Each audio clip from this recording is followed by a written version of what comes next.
אחרי משפט שלנו ב-70, מיד התחילו עשרות אלפים לצאת מברית המועצות. גם צריך להגיד לזכות הרוסים, הם הבינו שנגד עם ישראל בכל העולם לא יכולים שום דבר. זאת אומרת, יש סופר פאוור אמריקה, סופר פאוור רוסיה, יש סופר פאוור עם ישראל. שכולם יחד, אין כוח יותר גדול. Quand j'ai lu le livre, et après ça, quand j'ai rencontré le personnage, c'était clair que pour moi, il s'agit d'un personnage qui sort tout droit des livres bibliques. Nous sommes aujourd'hui avec une personnalité importante, il s'appelle Joseph Mendelevitch. On est ravis de l'accueillir, il est rave, mais il est aussi l'auteur du livre Ben Chorin, qui a été écrit il y a quelques années. Aujourd'hui, il a été traduit grâce à Yosef Moati, ici présent, et ça s'appelle L'Homme Livre. C'est un ouvrage magnifique qui raconte notamment les années de goulag passées, bien voilà, en Russie, par ce Rav assez exceptionnel, Rav Yosef Mendelevitch Toda Shebata. Merci d'être là. Vous avez une histoire tout à fait incroyable. Une histoire, on va dire, digne d'un personnage de roman. Et j'avoue qu'on est très, très ému de vous recevoir ici. Et vous avez aussi voulu, et c'est pour ça que c'est important que vous soyez là, traduire votre livre pour les francophones. C'était très important pour vous. כאשר לאדם יש משהו יקר, אז הוא רוצה שגם אחרים ייהנו מהיופי הזה. קרה לי בחיים נס. הקדוש ברוך הוא בחר אותי ועשה לי חיים מאוד מעניינים. הייתי יכול להיות סתם מישהו, פתאום הקדוש ברוך הוא שם אותי במחתרת יהודית בברית המועצות, ואז מתוך זה הגעתי לניסיון חטיפה, השתלטות על המטוס הסובייטי, ומתוך זה הגעתי לכלא, והייתי שם 11 שנה, אבל העיקר ששם גיליתי את האור של האלוקים. וזה דבר גדול מאוד שקורה לאדם, כאילו אני מרגיש שהקדוש ברוך הוא דיבר איתי ישר. וכל הניסים שקראו לי, גם הוצא הספר הזה, זה ודאי הכל באור השם. לכן אני רוצה לפנות ליהודי צרפת, כל כך יקרים ואהובים עליי, כי אשתי מפריז, להגיד להם, אני רוצה לתת גם לכם את המתנה, שתקבלו קצת אמונה, קצת ביטחון, קצת אהבת Israël. Voilà, parce que vous étiez assez jeune, pas forcément religieux, vous aviez quelques notions, mais c'est vraiment pendant votre emprisonnement que vous avez découvert Dieu. On peut dire ça comme ça. לא ממש ככה, היה ככה. שהייתי במחתרת יהודית, ופעלתי למען עלייה לארץ ישראל. אז שאלתי את עצמי, סתם ככה לבוא לישראל? מה זה לשנות מקום למקום? המשמעות להיות בישראל זה לחזור לשורשים שלנו. מי זה השורשים? אברהם, יצחק ויעקב. אז אני חייב להיות כמוהם. אז לכן ההחלטה שלי הייתה רציונלית.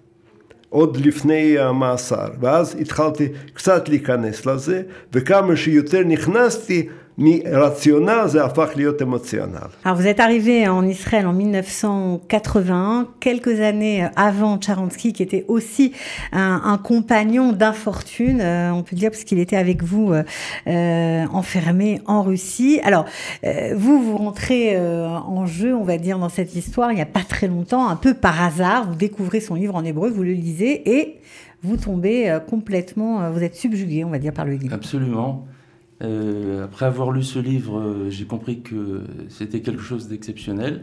Et donc, la première chose que j'ai fait, c'est j'ai parlé à mes amis à Haïfa et je leur ai dit, bon, il faut absolument que vous lisiez le livre.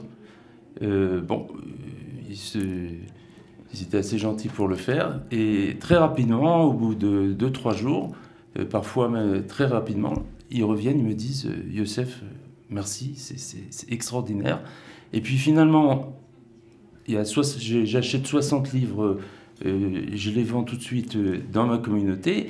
Et puis les gens me disent, mais bon, il faut que tu le fasses venir chez nous. Il faut qu'il fasse une conférence. Bah, il faut dire qu'il fait des conférences déjà dans le monde entier. Dans le monde entier. Mais bon, c'était aussi important qu'à Haïfa, on puisse l'accueillir. Et donc, le Rav Mendelevitch arrive exactement il y a 1 an à Haïfa, et il fait une conférence qui était quelque chose de remarquable. Et à la fin de la conférence, les gens veulent acheter ses livres, et je vois qu'il y a uniquement des livres en hébreu et en anglais, pas de livres en français. Je me suis dit, et ma famille qui lit pas l'hébreu, c'est dommage. Et puis finalement, ça a été le point de départ de la traduction du livre. Donc vous vous êtes mis de votre propre chef à traduire le livre. En chemin, vous avez adjoint les compétences d'un traducteur professionnel, puisque c'est pas votre métier. Guggenheim. Voilà. Et puis finalement, vous avez réussi à vous faire, enfin en tout cas à faire publier le Rav aux éditions Les Provinciales, une histoire incroyable. Alors, en préparant l'émission, vous m'avez expliqué que pour vous, c'était comme si c'était un personnage de la Bible, en fait. Ah oui. Absolument. C'est quand j'ai lu le livre, et après ça, quand j'ai rencontré le personnage, c'était clair que pour moi, il s'agit d'un personnage qui sort tout droit des livres bibliques.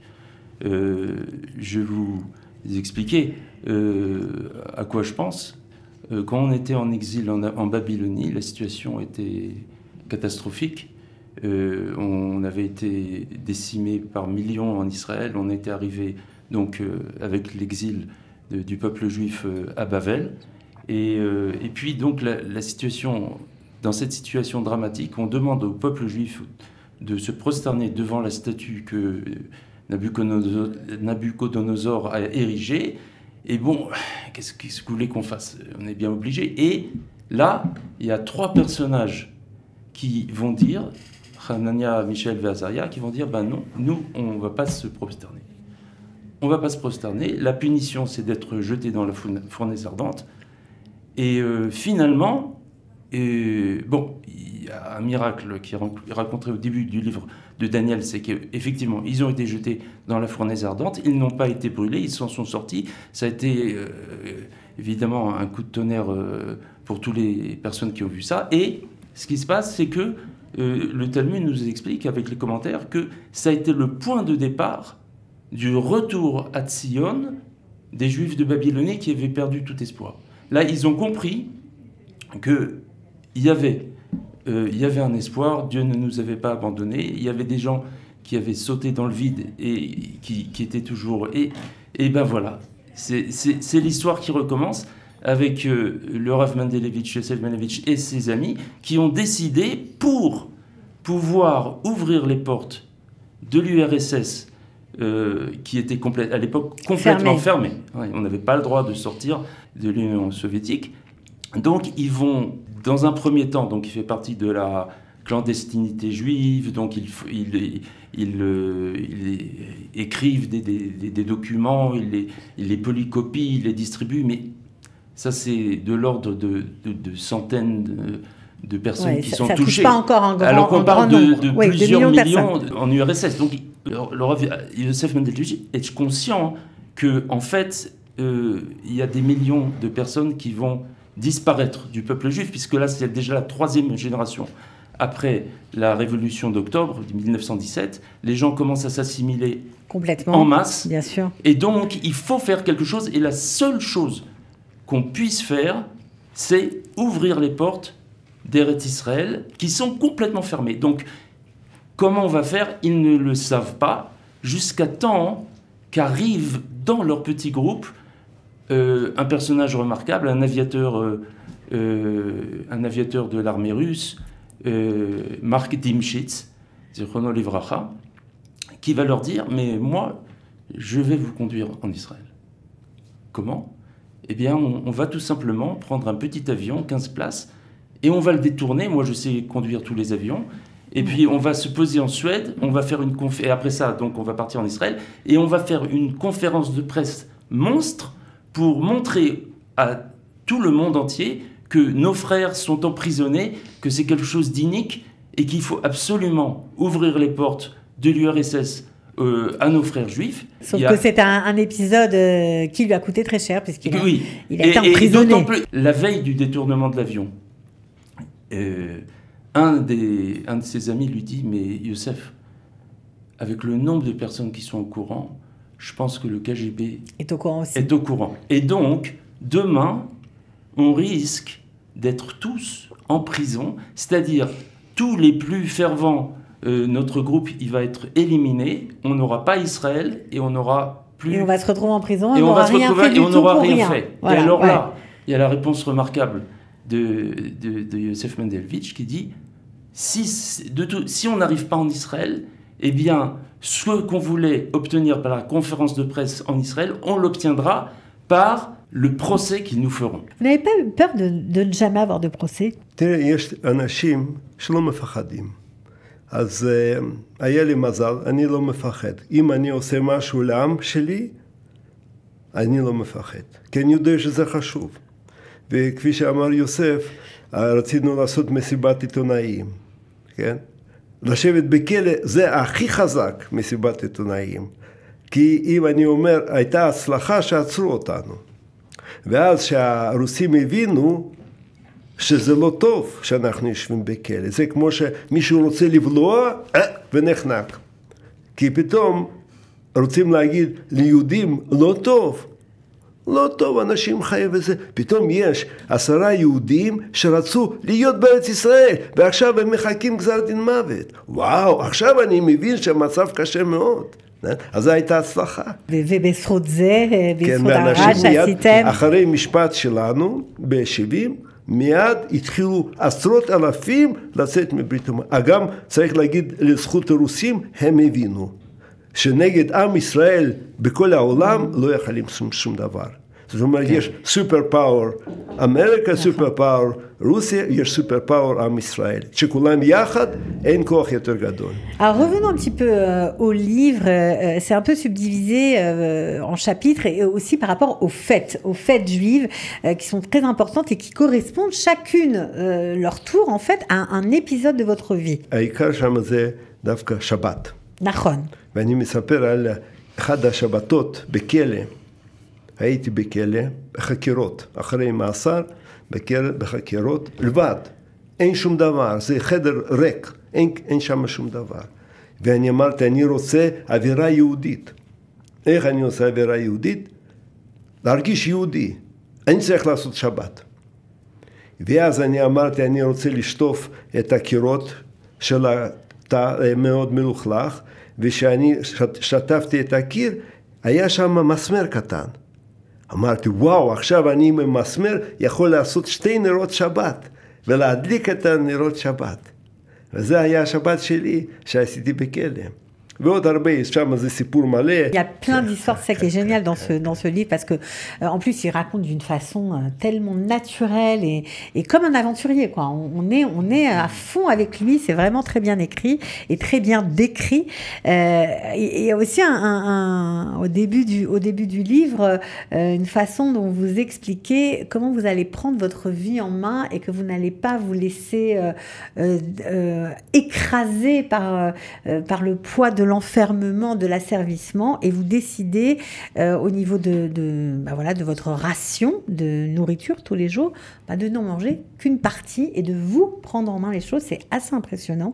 אני לא אהיה עבד, אני אומר, אני לא אהיה עבד. עבד זה מה שנכנע, אומרים לו, הוא עושה. אז היה מקרה ששמו אותי בצינוק, העונש. ונתנו כמה פרוסות לחם.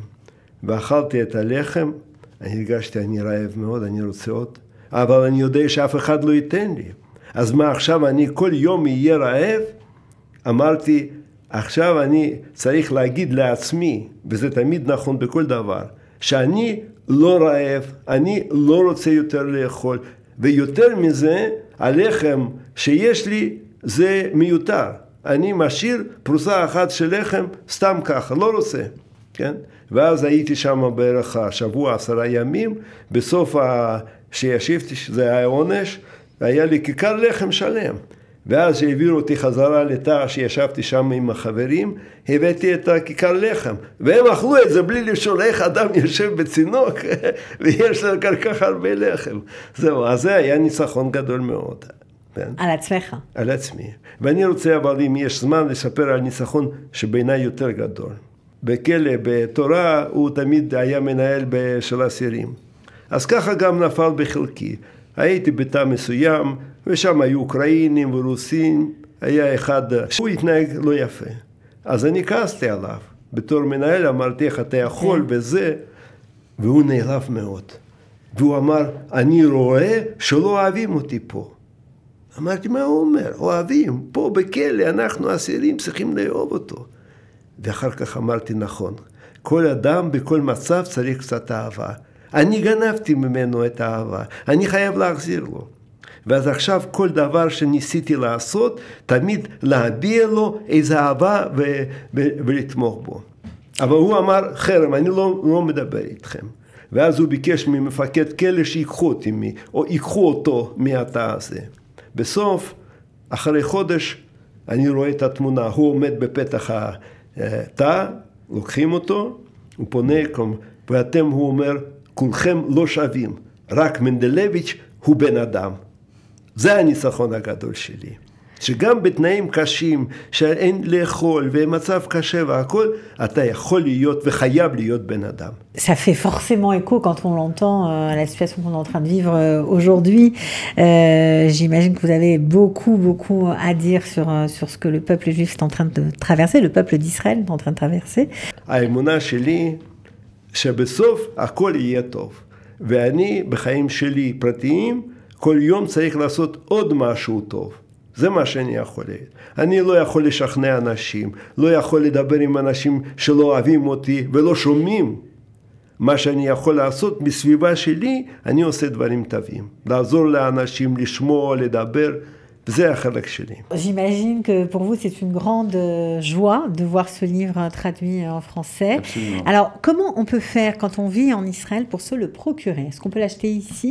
Premièrement, après la parution, donc au mois de juin en France, il a été mis en fait également en ligne à Amazon, dans la Fnac et peut-être dans d'autres endroits. Donc on le trouve sur Amazon et sur la Fnac, ok. Donc ça c'est une première possibilité. Et puis, mis à part ça, le Rav et moi-même, nous avons un petit stock chacun de livres. Donc on peut... Rentrer en contact avec vous, on donnera le numéro de téléphone pour le commander. אני לפחות מתכוון לנסוע לכל קהילות פה, דוברי צרפתית בארץ, ובעזרת השם גם אני אגיע לצרפת, להופיע שם, לדבר וגם להציע את הספרים. En tout cas, franchement, c'est un petit bijou. Il est tout petit, donc facile à lire, c'est passionnant.